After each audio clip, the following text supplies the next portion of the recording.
I see Michael in the distance contemplating life. Or is he texting? Are you texting, Mike? Are you doing two things at the same time? That's only reserved for women. You know that. Anyways, I think we're live. We are ready to go. This is it.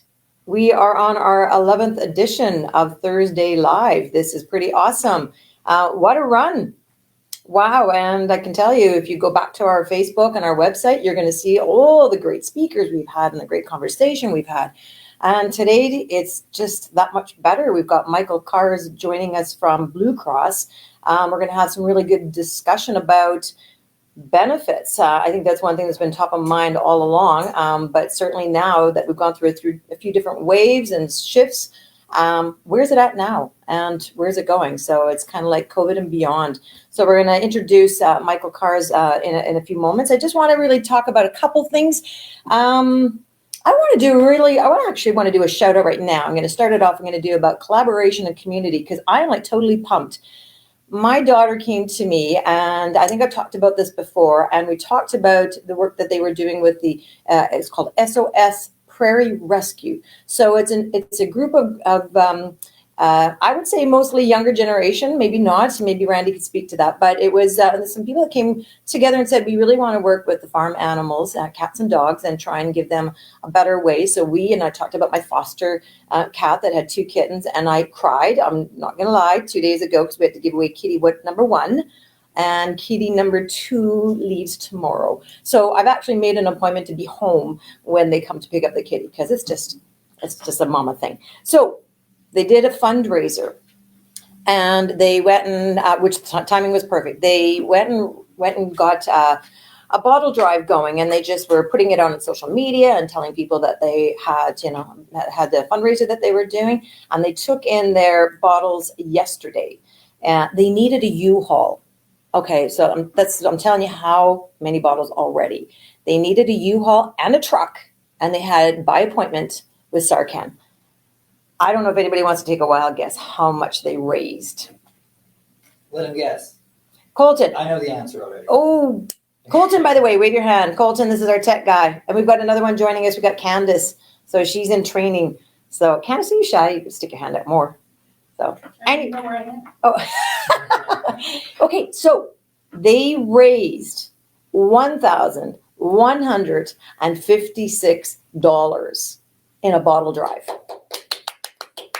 They were like totally pumped. And on top of that, in the midst of the COVID, they did a GoFundMe and they raised about $800. So now collectively, this new group of people and a new need and a cause, they raised almost $2,000. So they're going to be able to help, I think Randy said, around 10 animals find a good home. And to me, to be honest, it was like I just saw how excited she was and how excited these boys and girls were really pulling together and doing this. And through these COVID times, I really, really do believe that was really part of strengthening their well-being and for a good cause. So shout out. I got to give another shout out because this is kind of a weird one.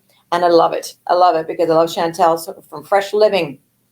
Check out my new glasses. I don't know if you can see the side of them. And if I had bright light sharing, a little bit over here.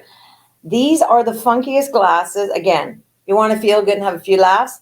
It's called Show Me Love. And my good friend Chantel from Fresh Living found them at an event. She's a DJ on the side. She ordered these glasses. And Debbie had to order a bunch of them. So every time we get together on a social level, I go, hey, check out the glasses. And when you stare at bright lights, street lights, fire pits, anywhere, you will actually see hearts, like rainbow hearts. It's like the wildest thing ever. So good for a laugh and a good feel. So there we go. A couple of business-related, benefit-related things. I know everybody knows minimum wage is going to be increasing. So obviously, in light of what we're seeing in the marketplace, and people are really working hard to get jobs, that minimum wage increase is going to be very important. We did put out our newsletter a couple days back. So I don't know if anybody had a chance to get it. Benefits in the Now is our newsletter to all our clients who get a copy of it, to a lot of our good prospective clients and our partners that get it. But a couple of things that I just wanted to touch on. I do want to say that I'm really, really excited that most all of our wellness partners now are fully open for business, and excited to be able to offer the public now the shop in person. There is some really good deals going on. So I know that Supplement World, for example, has a really good promotion going on right now. But we've got Tracks, we've got Sangsters, we've got the Soccer Locker. So go onto our website, check out our wellness partners, support them. They're working hard to push through these next few months that they're going to need to keep their business, strong and in a good place while we get through the summer months. Another thing I want to talk about, we reference this a lot because this is kind of the unfortunate thing, is in the waves that we're seeing, the layoffs. So we've moved kind of close to that 3-month mark where most long-term disability programs were extending to a 90 days. Some were moving to 120 days, but most were ending at the 3 months. So there will be some decisions you need to make, and you need to be thinking about what will happen if these benefits aren't to be extended beyond that. Is there opportunities to do voluntary conversion for those who are going to go through permanent layoffs? It's going to be a really tough conversation in the next couple of months. We're just seeing that from our clients that have, how to kind of give it that next push and saying, we'd love to have everybody, but we can't. We're going to have to do the wait and see till the fall and see where we're at, and hopefully we can. So it will mean that unfortunately there will be layoffs, and what you'll want to do, obviously, as the employer, is to say, what are those options that you can give to your employees and their families to carry through and get some protection and peace of mind through the next few months. So very important. I think other than that, we're always going to promote, and we'll talk about it a little bit. So I'm going to reserve it for when we're talking to Michael, the whole mental well-being and what's happening in that space. But what I wanted to do is kind of just reserve some of the Q&A. I'm going to reach out to you out there in the audience. You know that this is a live session. We are going to be taping it, putting it onto our Facebook and website again. So we'll entertain questions after this. I believe there will be some good questions coming in, but do it now. We're going to do something a little bit different. I'm going to introduce Michael Kars right now, and then we'll introduce how we're going to kind of roll into this conversation. And Michael, are you there? Michael, there's Michael. Good morning, Deb. Hi, Mike. How you doing? Good morning, Deb. Good morning, Colton. How are you this morning? We're really good. Can you hear me? Can you hear us? I can hear you loud and clear. Yes. Oh, okay, good. Okay, I was a little worried. We're getting over this whole technology. We just roll with it, that. But can I call you Mike? Because I always call you Mike. Or do you want me to call you Michael because it's really professional? It's one of those. Mike is fine. And it's funny, Deb, with all this virtual technology now, it's kind of like the swear jar, right? If you swear, $50 goes into the jar. Now it's like every time I'm talking while I'm on mute, or anytime I interrupt you, right? I probably need to put $5-10 into a jar or something like that for later on. Well, we could continue on with the fundraiser, the SOS Rescue You. Maybe we'll come up with another $20 by the time we're done here.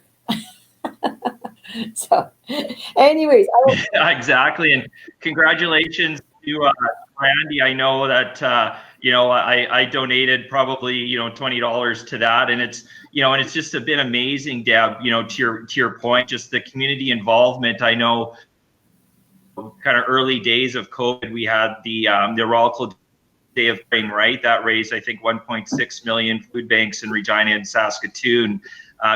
Mentioned Westcap's donation of 330 iPads, to our facility, so residents could connect with their family members. Cameco, $1 million to 67 communities throughout northern Saskatchewan. The list goes on and on.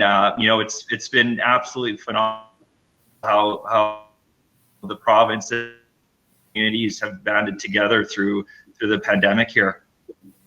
Yeah. Oh, I know. And it's, it's going to keep on going. And I think it's because we all learned a lot over the course of the last few months. And certainly, that obviously that human touch and that human need to give and to support is certainly going to be the benefit, right? The benefactor of COVID through these times. So I think that's fantastic. So I think today we're going to kind of go through a few things, and Mike and I talked a little bit about what's coming, what are we talking about over the benefit, kind of space and lots of interesting things going on. But I thought what we would do is talk about kind of the trends that we were going to see coming into 2020.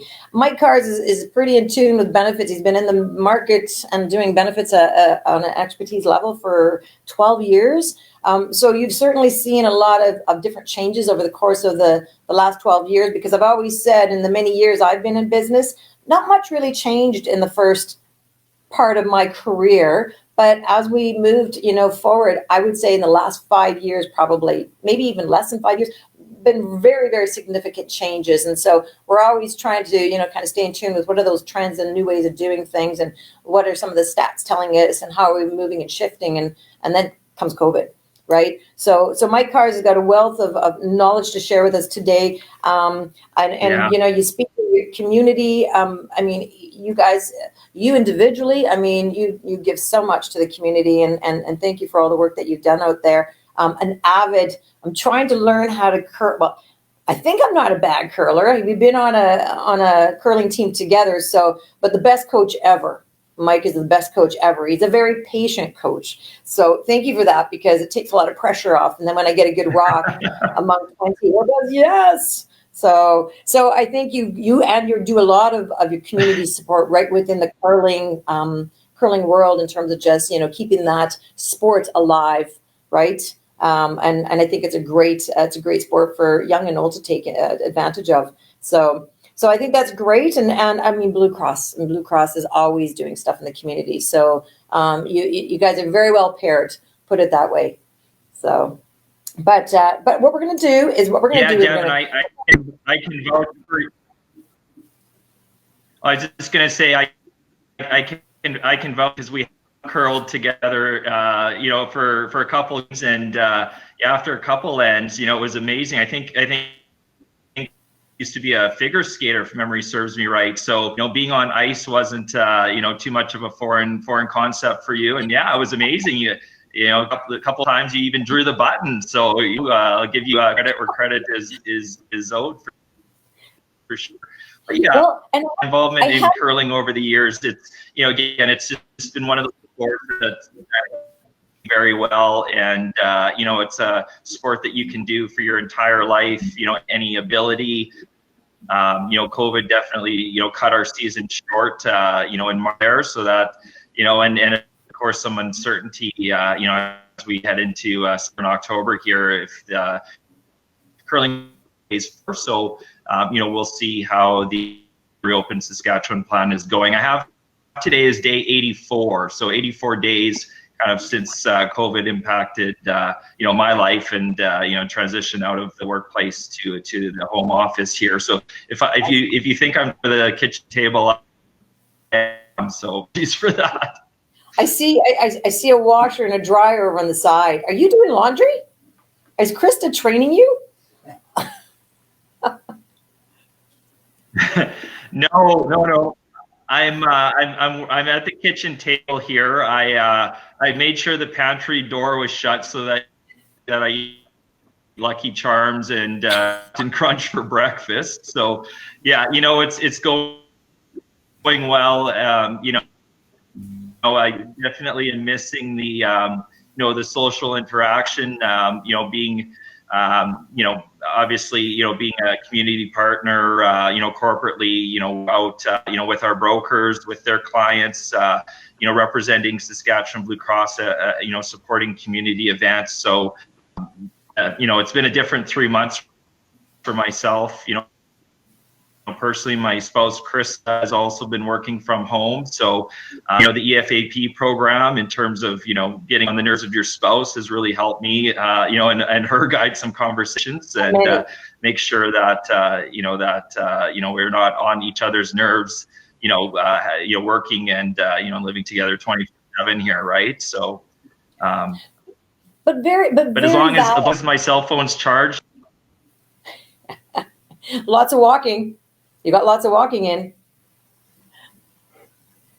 So we're a bit frozen. Oh, apologies, guys. We know it's a bit choppy here and there, but we're gonna keep. Is that more on? A bit on Mike's side. Mike, you're messing with the technology. All right, can we roll? I'm going to just go into the questions maybe. Yeah, go for it. Oh, my apologies for that. Is it? Yeah? He can hear me though. Yeah. Okay. All right, Mike, I'm going to start kind of where I want to go with this, our conversation, just because I know there's going to be lots of stuff we want to address. And when you talk about, though, the EAP, we're going to get to that one too, because obviously it's a big one, top of charts, mental well-being, right? So what we did was we were talking about when 2020, the new century rolled out, and we said, oh, what are all those trends that we're going to see as we move into, the year of 2020? And so there is no in order of, it's really, these were the kind of the topic items that were being addressed as we moved December to January, and just kind of got going, and then bang, right? COVID hit. So a lot of the stuff is still going to apply, but the question we're going to ask ourselves is things changed? Maybe they haven't changed a lot. Maybe they changed for the worse. Maybe they changed for the better. If you have a question when we're bringing up a trend, whether you think it's changing or going to change going into COVID, we welcome your questions to come to us. And then we'll wrap up with, if we haven't addressed it, some predictions of what we're going to see. So I want to start with something that we haven't even talked about really through this whole COVID time. But one of the things that they were talking about, Michael, was trends as it related to the demographic shifting. And there was a lot of talk about what's going to happen and how is that changing the landscape of benefits. So we well knew that the year 2020 was going to be the big shift of the millennials moving in and taking a very, very large percentage of the workplace. And we also did think that the latter generations were going to be thinking about retirement, moving out. And so what would that do to benefits? Would it change how people viewed benefits? So I guess I would say with COVID going on, do you think this demographic shift is staying about the same? Do you see it shifting a little bit? Where do you think it goes?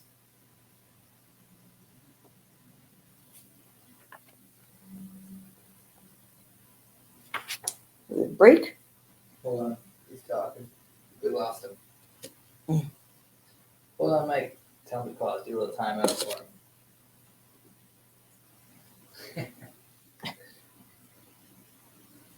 for him. Timeout. So, Mike, we lost your audio a little bit there. I don't know if anyone else couldn't hear him. We couldn't hear you on our end, though. Yeah, so... I haven't got my earplugs either. Let me try this. Deb, you can improv for a minute or two. Oh, okay. We're going to try and get Michael back on. I'm going to probably answer some of the question for you because what I'm seeing, what I think is going to happen is now with COVID, what I see is the millennials, yes, there's going to be a shift into the workplace. Here's where I think it's going to be a little bit of a problem, is that a majority of the millennials moving into the workplace are really the people that are kind of in those starting roles or starting jobs. And unfortunately, with COVID, what we're going to see is that, when we talk about layoffs, it's going to have a huge impact in that demographic area. And I was looking at a stat that I had printed, and one of the things that they talked about is just the percentage of people that would be going through a layoff. So they have cited that 41% of Canadian businesses have laid off staff due to COVID. They said that this is about 13,000 businesses. And they also said that 38% are already moving into reduced hours and reduced shifts. And a lot of people that are looking at those frontline jobs, entry jobs, are usually kind of the first ones to kind of lax and move out. So I wonder now what's going to happen with COVID, when we might see that shift coming back, and what we are going to be thinking about now as it relates to that next generation coming into the workplace, and how it's going to impact the older generation, me being one of them. What I thought about retiring at 60, maybe that was a great plan. Is it a great plan right now? Can I do it right now? What are the things now that COVID is going to do to impact what I can make for a decision going forward? I don't know if you heard all that, Mike.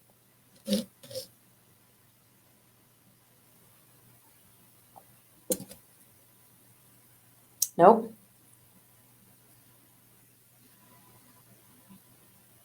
Should I just carry on and finish the answer? You guys are like totally challenging me here. It's like, I'm just going to have my own show. I'm going to have a virtual partner out there and we're just going to talk back and forth to each other. It's like, I'll get Mike in and out again. And Okay. see if that helps. But okay. keep going for the time being. Okay. So I think this is where we're going to have some concerns is the ability to financially be able to do fulfill what we thought was going to be moving into those trends. And so I think that's going to be a big one that we're going to have to think about. The millennials now are going to be trying to get a job and keep a job, and certainly have a job that pays enough to cover off their means and way of living, right? So that will be, I think, a really big concern that we'll have. My concern on the retirement side, the people that are moving and shifting, although they would have thought that this would have been a good time moving into 2020, I feel financially, if they haven't done the right planning to get to that stage, that's going to be the roadblock because they're going to be as much affected by the layoffs and the shortage of work that's going to be there for the next few months. So I wonder if this thing's going to just kind of get stuck in a spot and not really move the direction that we want to see it move or that we anticipated it moving going into 2020. So that certainly was one of the concerns that we cited on that. And if I do, and when we do get Mike back, I'm going to ask him to add his thoughts to that as well. They talk about too the shift, and they said what are the things that we're going to need on the benefit side, because now with travel not being there, but when travel comes back, what's it going to do to travel benefits, and how's that going to change travel benefits? So it'll be interesting to see how that shapes out in the next 6 months to come as well. And, certainly those that were wanting to because they wanted to enjoy retirement, enjoy working, they want to stay working. So here's hoping that they can keep their jobs, because this is kind of call it their hobby. It maybe not been work for the income. It been work just because this is what they really, really enjoy. Hopefully through the COVID, they're able to, manage and to keep the, some level of work there for them as they go forward.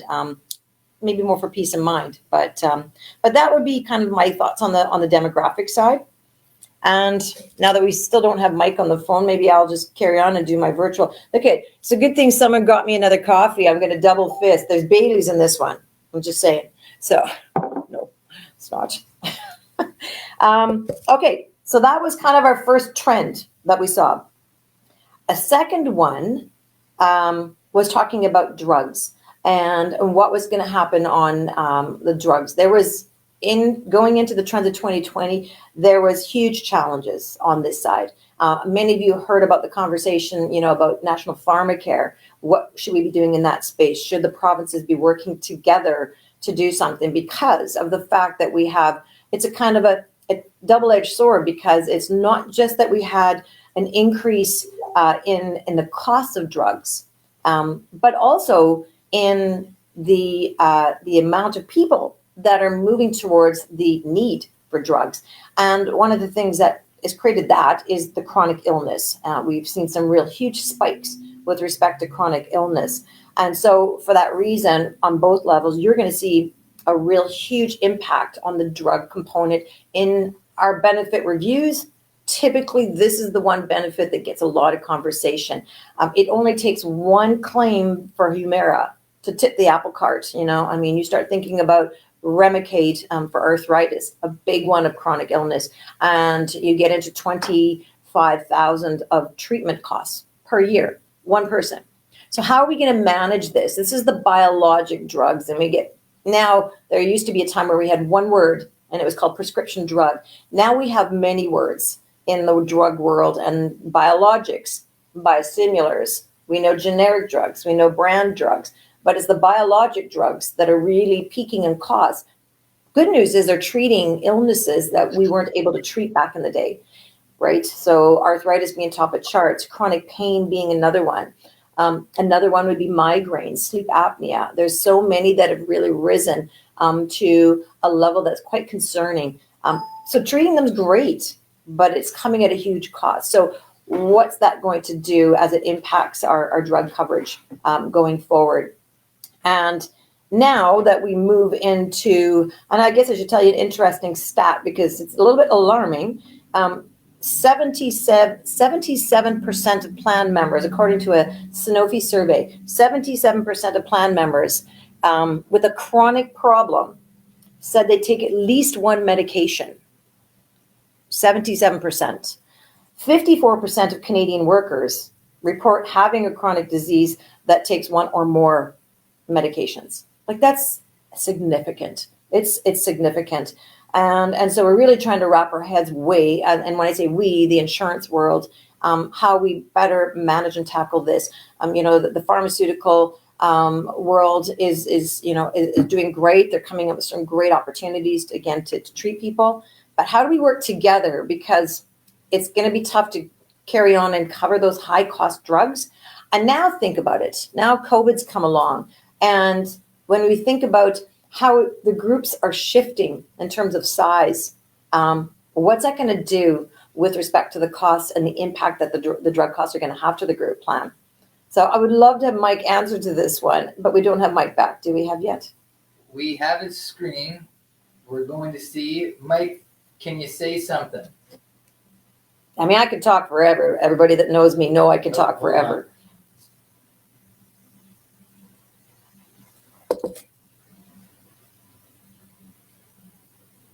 I don't know. That's kind of weird, isn't it? Mm-hmm. I'm going to carry on. I'm going to make sure there's no questions on there, guys. Nope, Okay, just good. someone asking about hearing. Okay. Oh, it's so sad. Mike, I want to hear you talk. You know what this means? We're going to have to do another one. Hey, so when we talk about what we think is going to happen, going in, we knew this was a huge concern on healthcare costs, drug in particular. And where my worry is now that going back to what we talked about, layoffs. So as our marketplace shrinks, if you understand the quick math of how benefit programs are priced, when we look at the health plan and dental, but we're not talking about dental and we're not talking about short term. Well, we are a little bit on short term. But when we talk about how price works, premiums versus claims, it's a ratio. So if we take our ratio of the volume of premium and it starts to drop, and yet the claims are going to stay or increase, now you've got a ratio that's very, very skewed. And the insurance companies, and if we get Mike, he'll talk about equalization. So what they're trying to do is figure out ways in which they can offset what we're going to see in this huge shift. I mean, in every day in our business, we see that. If we have a company that goes through a significant layoff and they lose 50% of their people, we know that the claims aren't going to go down in comparison to that volume. So we know that it's going to skew the numbers come next renewal. And we're going to be talking about an increase, because if we need to collect this much to pay claims, we need to move this number back up. And it's just math. It's just math. So my worry and prediction is that if we have this drop in volumes, it's going to skew these numbers going up, and we'll have to have some serious conversations. And we're very much about it, Wiegers. We really try to communicate and educate our clients on what are those things that we need to be thinking about with respect to pricing. And so it's just math, and it's A plus B equals C. So how are we going to get around that, and what do we need to be aware of going forward? And again, the insurance companies are really working hard towards, always have been, how we're going to better manage those increasing costs. And so when we look at prior authorization, that's one of those major steps where insurance companies will say, before we start putting a drug into play that's costing $50,000, we're going to look at that lesser cost drug, and we're going to really watch that patient and see if we can really start to move that person towards good health at a lower cost and still a very effective therapeutic drug. It's not a replacement for the less. It's a replacement for at least the same or better. And that's what insurance companies have really been working towards as well. So that would be one thing that the insurance companies have and will continue to do. Working with preferred providers. So what we're seeing is preferred providers are moving into, again, it's a volume.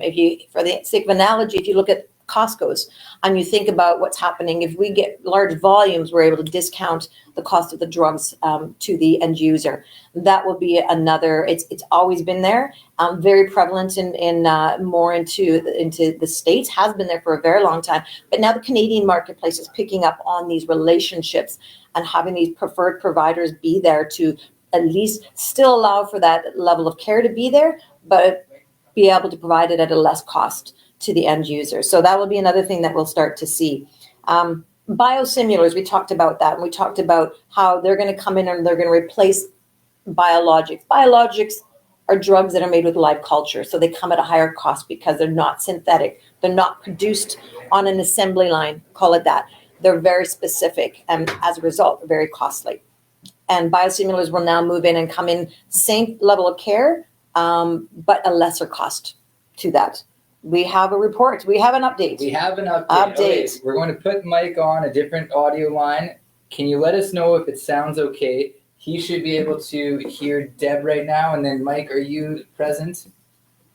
I am here, Colton. Thank you. He landed.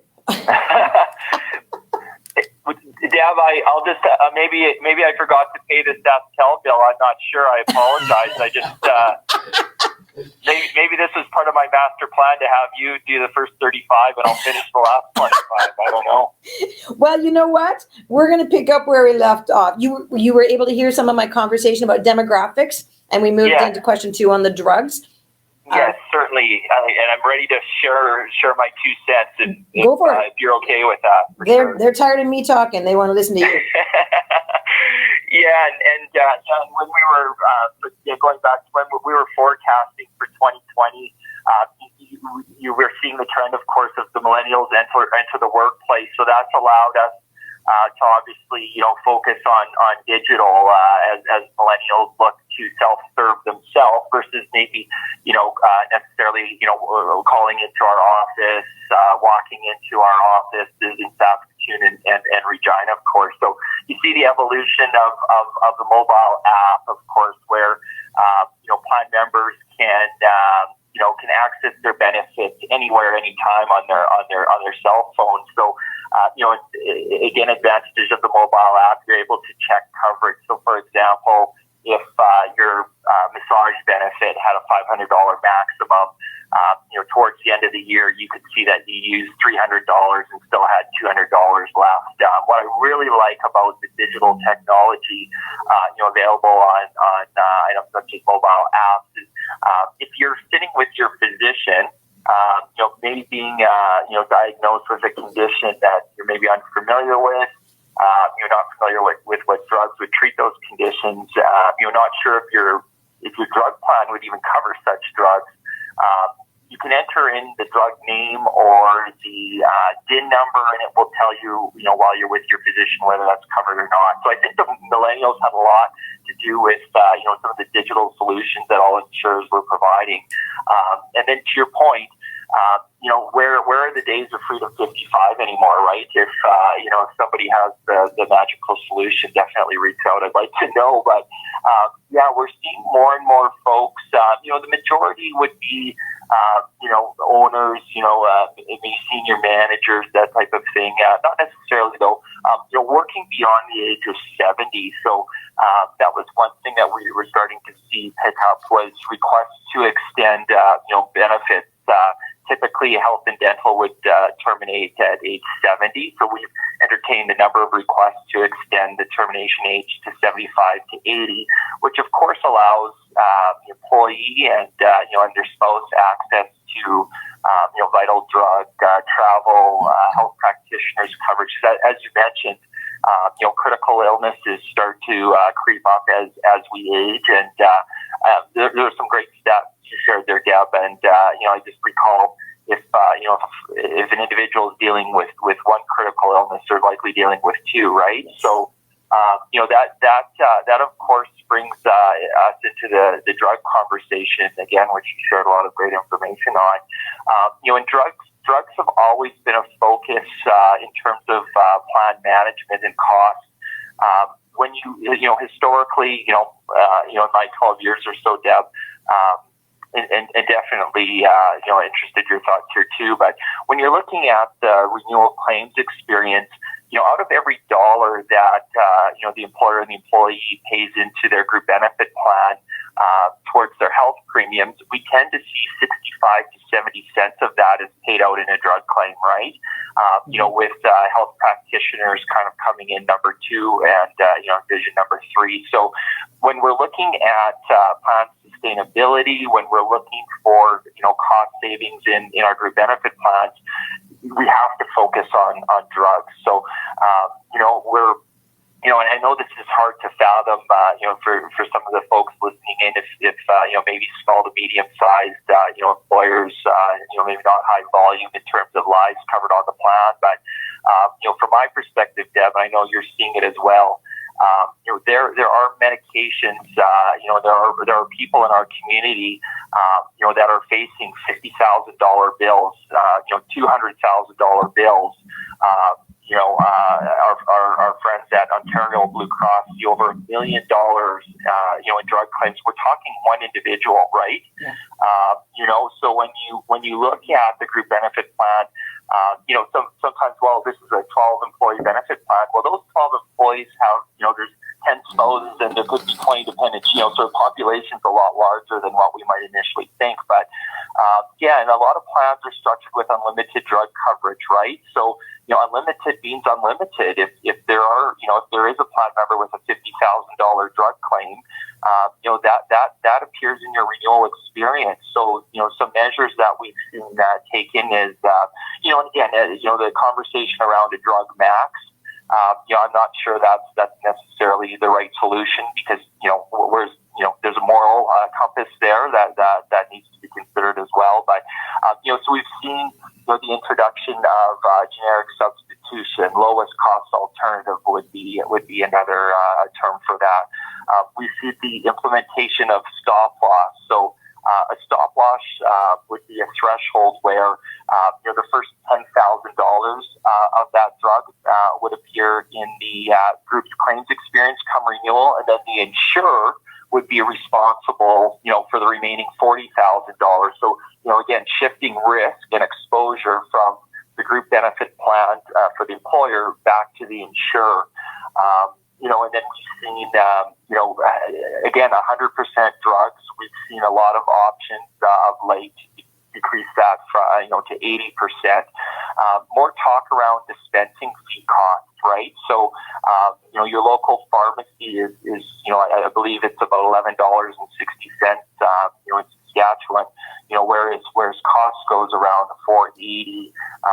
London Drugs, I believe, is, around $6.50, Walmart, around the 10. So again, just, it all boils down to communication and again, if you can find lower dispensing fees, if you've got an 80% reimbursement, then again, you're going to keep more money in your pocket, but you're also going to keep the costs, down for everybody that participates within the group benefit plan. And this is the tricky part because, and you've raised some really great points because I'm going to throw it out there as I'm talking because I'm going to throw this out as a challenge because I want to make sure this is really important for people to know. I want you as the audience, I want you to tell us what you think the 5 most common illnesses are, because most of these, when we talk about the drugs, most of what we're talking about is in primarily these 5 illnesses that we're seeing out there. And this is why it's a really big conversation. So back to your point, Mike, I mean, we're caught between almost like a rock and a hard place because, I mean, obviously, especially today, I mean, we're so community minded. We really want to support our local. And yet we know that there's a business decision to be made. So best as consultants, and you being really in that realm of consulting, is just to provide the client options and kind of what that looks like, because it's not for us to decide, it's for us just to lay out the options that are there, because yes, the Costco's have the lowest cost dispensing fee, and they can do it. Just back to my point, they talk about that volume, but we also need to know how is it we can help support that community pharmacy and keep them in business. So it's not an easy decision. It's just not. And when you talk about, drug plan designs, there's a moral decision as much a business decision. And I see all my clients go through that same thing. when there was a day, do you remember, Mike, when there was a day that benefits really were 100% unlimited? If you can imagine that, like in the starting of my career, you never saw any maximums. You did on a few benefits, but it was like an unlimited dental at 100%. It was an unlimited health plan. It was just what you want. You could actually go to the counter in the pharmacy and pick up extra strength Tylenol, and it was covered under the group plan. That's how liberal the benefit programs were. Fast forward that 30 years. Oh, I just said how many years I've been in the business. Fast forward that though. And now what are we talking about? Like, it cannot be that. So when you talk about that stop loss, great point, because that wasn't even a conversation item back in the day, because there was no drugs that went over a couple thousand, couple hundred. I mean, we saw a $500 drug. I mean, oh my gosh, that's a lot. Well, add a few zeros. Like, we're talking, to your point, 500,000. I mean, there is, they call them orphan drugs that are treating very rare diseases that are coming to the price tag of $1.2 million. So it really doesn't matter if it's the government paying it or us paying it. It's a huge cost to pay. Shauna, and I got Shauna on the line. Shauna's got a question. Thank you, Shauna. She's got a guess. Oh, I got to get, high blood pressure. Oh my gosh. Yes. Diabetes, high blood pressure, heart related. Wow. Hey, I'm going to give you a pair of these glasses. Honest. Call me. Yes. Hypertension, high cholesterol, arthritis, diabetes. So it's going to be a lot, right? Think of the stress levels. Mental illness, number one. Lorraine's got an answer. Heart disease, diabetes. Yep.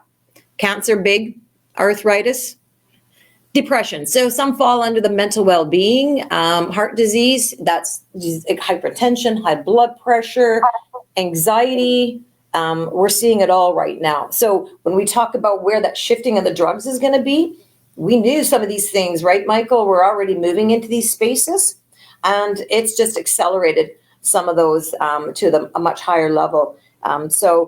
Which leads us, because I don't want to run out of time to finish all the questions, and I apologize, audience, because I've got Michael back. I want to try and get a little bit longer of a conversation because there's some great comments to be made still. Is we move into wellness. We move into well-being and wellness, and we've talked about this lots, and we don't just talk about the mental space. We talk about diabetes as like the physical space, right? The hypertension, the high blood pressure is the physical space too. What are those things that we're going to do to stay healthy? So Michael, what's happening? We knew that this was a space we wanted to go into, and now that COVID's here, like, is there like a turn that's happening here for the better, for the worse, in terms of what we see and where we see it going? Yeah, I agree with you 100%, Deb. And I think what COVID, has brought to the forefront and moving forward is that, we spend 40 hours a day within our workplace, or 40 hours a day. Well, 60 maybe nowadays. 40 hours, a week, and I know, many of your listeners would say more than that, and rightfully so. But I think what this will highlight is that employers will expand the support that they provide to not just employees, but extension through their spouse and dependent children as well. I know when we speak to wellness and wellness, it needs to be a core strategy within organizations. I know we made it such in Saskatchewan Blue Cross a number of years ago. It needs to be right up there in the conversation, no different than safety. It definitely has to go hand in hand. But and I guess one good example is the Employee Family Assistance Program, right, Deb? So Employee Family Assistance Program, it's $3, $4, per employee per month, right? I'll say I've struggled to sell that, to promote that in the past, because historically the utilization on Employee Family Assistance Program is at 6%, right? It's at 6%. So you get, some facets that would say, that's just not enough ROI for the cost. You get others, that would say, one person uses this, it's paid for itself, right? So I think, definitely, the wellness conversation, needs to be, at the executive table, and we need leadership, on this, and it's partnership between employer, consultant and insurer, right? So, and then and it's not just it's not just physical anymore. It's definitely mental, and it's emotional well-being, and like just touching on COVID, right? This is going to be hopefully it's going to be short term, right? So what happens, what's going to happen when the new terms in our vocabulary, social distancing, self-isolation, quarantine, when all these measures are lifted, and the pandemic is over, how are employees, how is society going to get back to their new normal? And we've come through this with some communities, they've experienced loss of a loved one, they've experienced loss of a job, temporary layoff. Their investments maybe aren't at the point that they were, pre-COVID. So, there's a lot of stressors for us, and it will lead to, depression, financial concerns, anxiety. If we look back again, some learnings from, and this is American stat, but, in 2008, after the housing crisis, the research showed that 1% increase in unemployment resulted in a 1% increase in suicide. So those are all items, as a society that we need to be cognizant of. So and then too, when I think about it, even looking at myself, working from home, over the last 3 months or so, there's going to be a period of time, Deb. I'm not going to be able to go back to the office and go from 0 to 100%. I just don't foresee that happening, and so I'm going to lean on Saskatchewan Blue Cross as my employer to help guide me, to what my new normal, within my role, within my company is going to look like. And, and again, on the whole wellness side, our normal coping outlets, in terms of, for me, it's going to the gym, it's socializing with friends, it's attending community events, for some it's spiritual. A lot of our coping mechanisms, we haven't been able to access the gym. We haven't been able to go to church. We haven't been able to, socialize unless it's, 6 feet apart on a deck, right? So, as the Reopen Saskatchewan plan progresses, and now that we're a few days into phase 3, that's all going to help. But employers, can definitely show leadership with the assistance and coaching of their consultant and their insurer, in my opinion. Yeah, absolutely. And then I look at all this as it's a domino effect, right? I mean, and so if you look at even just when you mentioned, the things that we use as an outlet before, they're not there, right? So we've had to adapt. And some have been better than others at adapting. And I keep looking down at the phone, so I should look at you. But they keep adapting. And the one thing I noticed was quite interesting is so obesity, unfortunately, has always been kind of top of mind, and very much so with the children. So this is one thing that, we as a society had already said, we have a problem here. We need to work on that, because when you deal with that, you deal with mental well-being, space, you deal with musculoskeletal issues, right?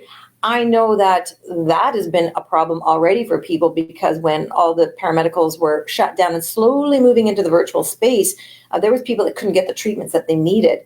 And if they didn't have the discipline to do the things they needed to do at home, then it's kind of like a double-edged sword again. So they say that that's going to be one of the major issues, is kind of the rebounding of the people in that space.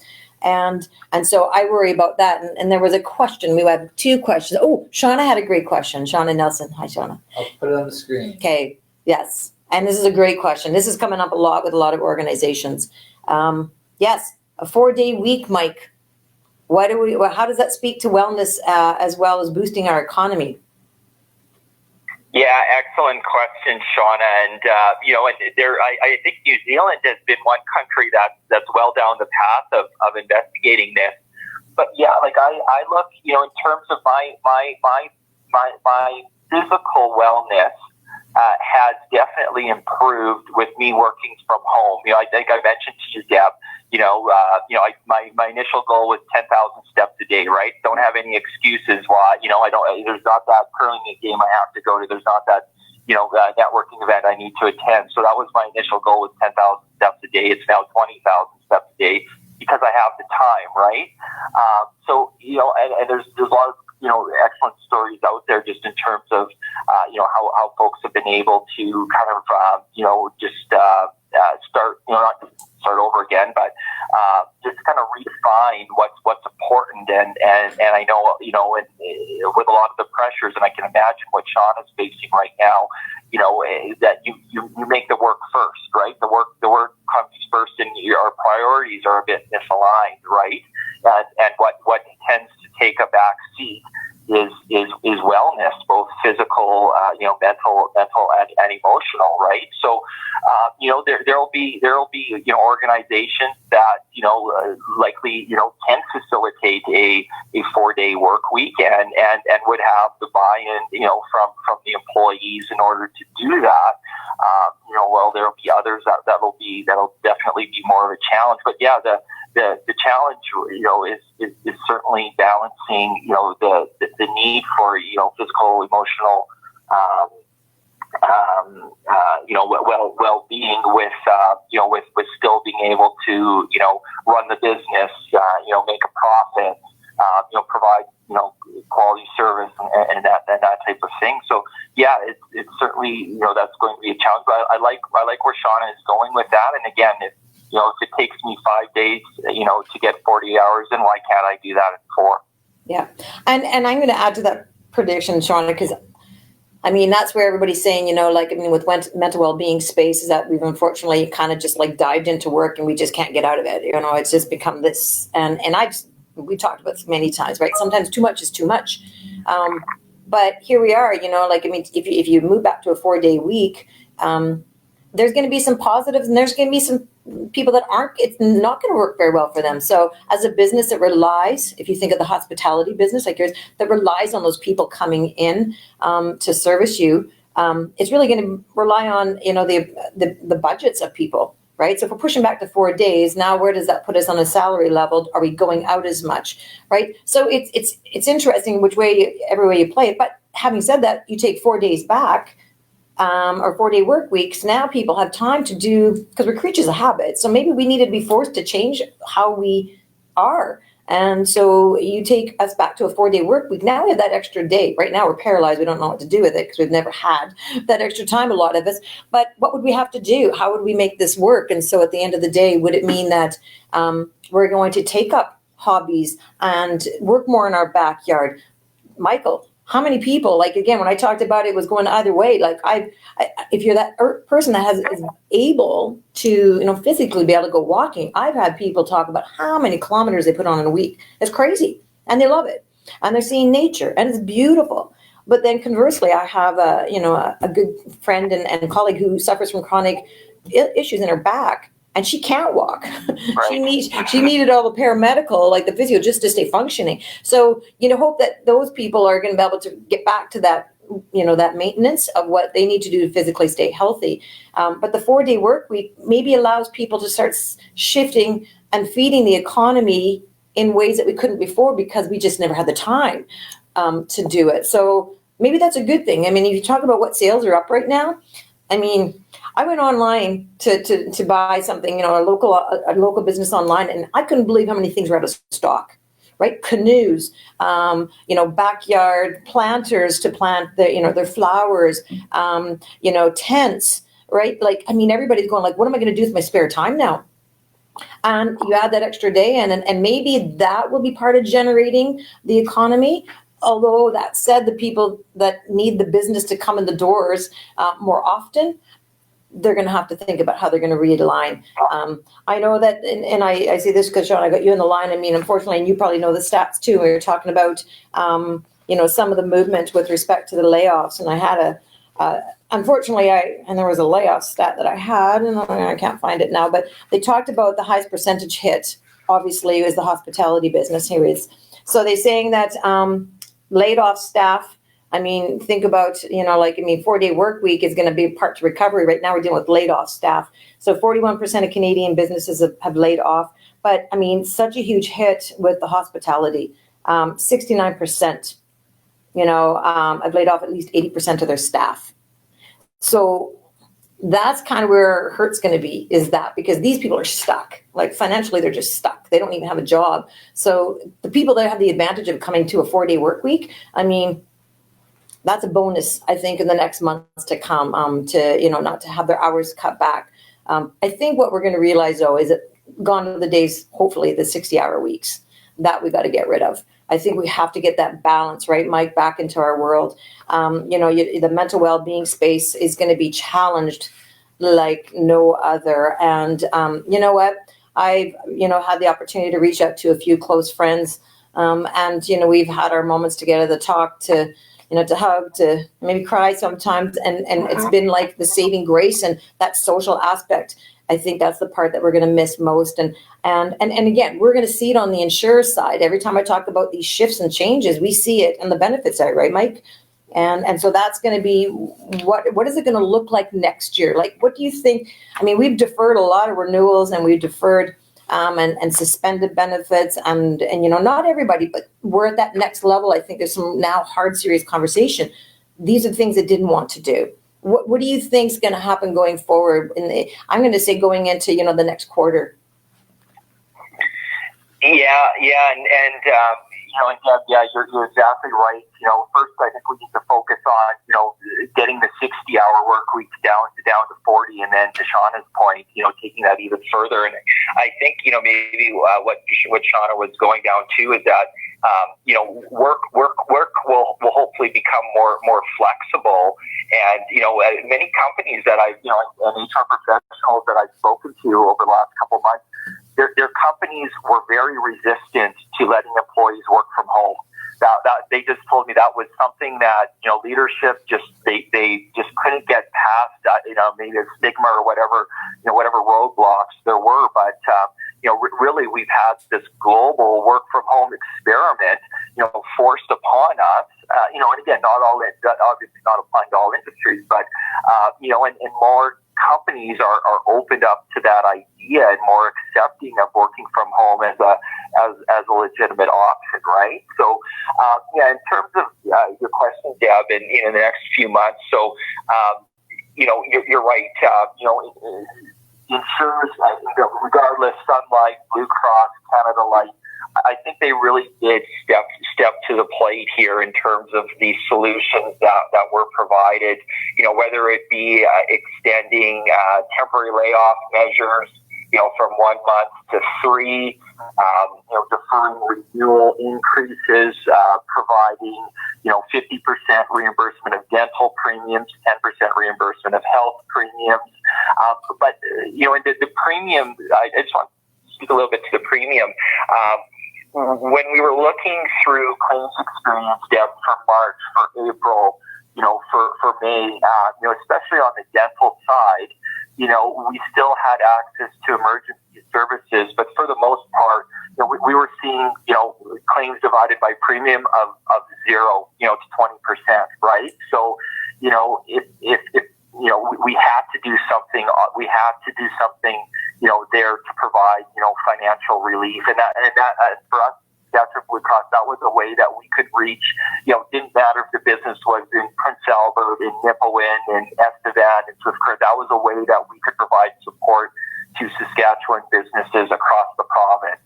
And in terms of the next 3 months, so we started phase 2. We started to see dental offices, health practitioners reopen, and again, not by any means at their normal, but at least providing more service that they weren't able to provide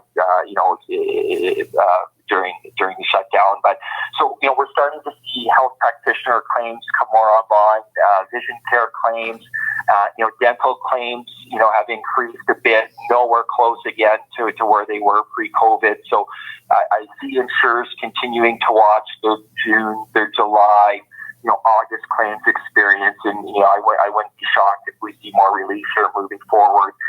And then also as social distancing restrictions are being eased.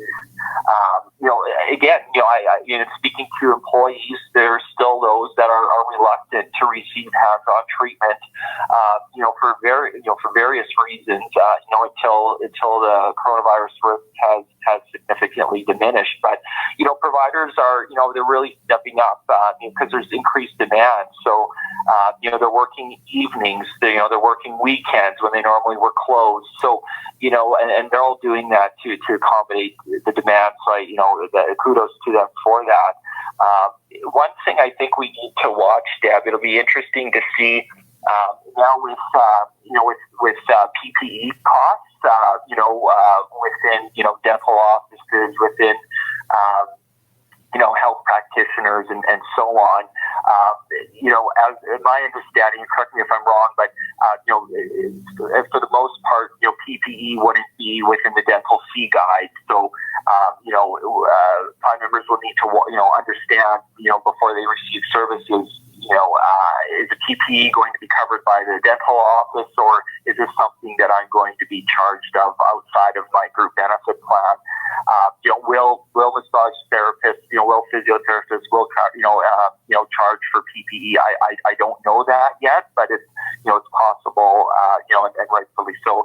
If we start to see claims costs increase because of that. I think it's going to be, and I know we already had that, and I think I shared it with you that we had an extra charge that was brought to an employee from a dental office, cost of PPE. But you know what? Let's face it. It doesn't matter whether it's an outside charge. The end result is coming to the consumer, regardless, right? I mean, every business is going to have a cost, an extra cost of doing business. So it just goes without saying when you're looking at your organization and saying, how do we balance the numbers? It's just going to flow through to the end user. So it's just now an awkward stage right now where some are doing it, some aren't. But I guess I predict that in a very short time, we're going to start to see it roll into the cost of whatever that is that you're purchasing, a service, a product, whatever it's going to be. It's just a matter of time. And I understand that. I mean, these are businesses that have had to do more with less. And they have to figure out how they're going to be able to still continue to do more with less for the next 4 to 6 months, and for some industries for a year. And I know that, I always tell our clients, if you get these extra charges, what you hope is that there's full disclosure going in, and you can't look at the insurance companies as picking up those extra tabs. That's not until the industry or profession itself figures out how they're going to price it into their cost of service and maybe passes through the gamut of conversations between insurers and providers, it is going to be an extra cost to the end user. And it will be an end cost at the end of the day. It's just you're not going to see it, right? So I say that's probably going to happen in the next, I'd say months and year for sure. We're going to wrap it up with one last, because we've got a comment. Oh my gosh, Mike, we had so much we wanted to talk about. You know what? This means maybe in the fall, we have to get together again. We did touch a little bit on virtual because we've talked about it a lot. And Mike, you alluded to it, but I mean, the services are there, they're ramping up. But when we talk about, like the physios and the optometrists and a lot of things that we can done virtually, that space will continue to grow and grow significantly. I mean, the surveys out there are already telling us that people are just getting used to it. Telemedicine was the biggest one, of course. Lumica in Saskatchewan was the go-to, and they will continue to be the go-to, and for a very good reason. I know it was the weirdest thing. I had to pop into the doctor's office yesterday, and there was nobody in the doctor's office. Nobody. Like, it was just like, I had to go get a much needed massage done. And there was 2 people in the shop, right? But all the things that they had to do to get me from point of service to end. Like, I mean, when you've got a massage therapist, and they've got a plastic bag. I swear she had a plastic bag around her because all I heard was this wrinkling going on. It was like, but they'd be fully covered. All these costs that go along with them having this business. It's going to be interesting to see if that does loosen up. But I know to Sylvia's conversation last week, she said, you know what, really, until we kind of all get out there, well, not all, but we all get out there. I mean, the question is going to be, how socially responsible are we going to remain so that we don't have another COVID hit, right? Because if that happens, everything changes again. Everything changes again, and we're going to be stalled out. And I think that's, we're not going to know what that's going to look like until probably September. And then we'll have to, have another conversation. So we could be doing this, Mike, because it might be a whole different landscape again that we're dealing with. So I think we covered off most of it, Mike. Was there any last moment thoughts? And then we got to like close off. Any last comments, Mike? Yeah, no, I just want to recognize, Deb, in terms of, we've seen the wave of layoffs coming through, but, in terms of Saskatchewan, businesses, it's been just phenomenal from our perspective to see, how employers, truly care for the well-being of their employees and by extension, their family members. In as many cases as possible, the employers have continued to extend benefits through the temporary layoff, situation, which has allowed, of course, access to drug coverage when an employee might need it the most, right? So I just wanted to, from our perspective, we've had about 10 cancellations and or planned suspensions, which is less than far less than 1% of our entire block of business. So I just wanted to, give a shout out to, that employers from our perspective have really done, as much as they can, given the uphill battle and financial, constraints that exist to really take care of their employees through this. And, there's a lot of good stories out there, Deb, and I apologize for the issues that I could have shared more of those with you. But, it's just, I think, what's going to happen moving forward is that, our relationships, with our clients, with our trusted partners, it's going to improve. Nothing bridges people together than kind of a common bond or a common enemy. We found our enemy in the coronavirus. The struggle is real, and each company has had to do what they needed to do to get through this. And and I wish everybody on the call here the best to get through this. And we will get through this. And I just think that really that the client relationship, and again, the partners that have stood beside, the insurers, the broker, their clients. I just think that we're all going to be better because of this. We've all, we're all facing the same storm. We're in different boats. I get that, but and just have maybe new levels of connection when we get through this. Yeah. And I will echo all that. And if there's one thing I say, I'm looking at our clients and I'm going as employers, there's already some tough stuff going on right now. So you know what, we're still trying, as employees, the reach out to the employees, the programs that you're able to continue, all the things that we're doing before COVID, we've managed to kind of just, maneuver through some of those things. So, there's a great relationship and I think hopefully a bond, maybe call it that grows between the employee and employer. This is a partnership on every level of the way. And I'm going to end on the note of wellness. And I say that physically and mentally, this is not new. This is not new. This has been around for years and years. And I know as an organization, we've already really, really pushed how, 15 years ago, I always said wellness has to be part of this conversation. I'm not saying the employer has to be the person to do it, because the employee has to want to do it themselves, because I can't make somebody run, right? But the fact that we can do this in partnership, and for all the right reasons, I think this piece will continue to grow. The mutual respect will continue to grow. And there'll be some challenges. Absolutely. We'd be naive to think there's not going to be challenges. And, I will always say, thank you to the business community for always being out there and being supportive on every level. So on that note, Michael, I'm going to have to say adios to you. We're going to do one last close on our speaker. Thank you, Michael. I will ask the audience again, or tell the audience, there's questions, bring them to me, email them to me. I can pass them off to Mike. There's so much more to talk about. There really is. So we will get you back in the fall for an update for sure, Michael. And if your technology doesn't work then you owe me a case of wine. Not a bottle, right? I'm talking to yeah, keys. We'll get the technologies figured out, and again, extensive thank you to everybody that participated. My apologies for the technical issues at the beginning, and would love to connect in a few more months, Deb, and sure a lot will have changed in the next few months. Absolutely. Thank you, Mike, for joining in, and to the audience, I just want to let you know, Colton's gone to one last comment. I do want to let you know that next week, Thursday, is Troy Davies. So really excited to have Troy with us. And I messed it up last week when I introduced him. So with his title. And I should have known better. He's the Director of Public Affairs.